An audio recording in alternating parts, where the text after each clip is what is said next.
He was sent to map an old trade route through the mountains, where a village once stood but disappeared without a trace. Locals warned him not to go. They said the land was cursed. But he didn't believe in old ghost tales. He found no clear path, just twisted trees and overgrown trails that didn't appear on any map. After hours of hiking, he saw rooftops between the trees and old village, perfectly still and untouched by time. The houses looked abandoned, yet there was no rot. Doors stood open. Tables were still set with dusty plates. He called out, but no one answered. His voice echoed strangely, like the trees swallowed the sound. He stepped into a house. The fireplace was cold, but ashes looked fresh. A chair rocked slightly, though there was no wind. He found a child's toy in the corner. When he picked it up, he heard soft laughter behind him. He turned quickly. Nothing there. Only his own shadow on the far wall, stretching longer than it should. Outside, the sun dimmed. It was too early for sunset. The air grew heavy and smelled like burnt flowers. In the next house, a journal lay open. The last entry read, "We sealed the well. It's the only way." He searched for the well. It stood in the village center, chained and sealed with melted iron.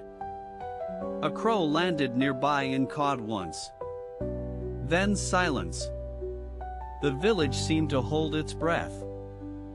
He took a photo, but the image showed nothing, only a blank field, no buildings, no well, no trees. Suddenly, the chains on the well rattled. The sound echoed through the empty village like a scream. He backed away, but the earth beneath him felt soft, like something moved beneath the soil. Shadows gathered at the edge of the village. They didn't move. Just watched. Waiting. He tried to leave, but the path he came through was gone, replaced by thick woods that hadn't been there before. He climbed onto a roof to look for landmarks, but saw only endless trees and fog. Then he heard it, chanting. Low voices repeating words he couldn't understand, coming from beneath the ground. He followed the sound back to the well. Now the seal was cracked, and cold air rose from it. A whisper called his name from the darkness below. His real name. No one here should know that. He looked into the well. At the bottom, eyes stared back. Too many eyes. And they blinked in unison. He dropped the camera and ran, but each house he passed looked different than before, older, rotting, shifting in shape. He hid in the chapel at the edge of the village.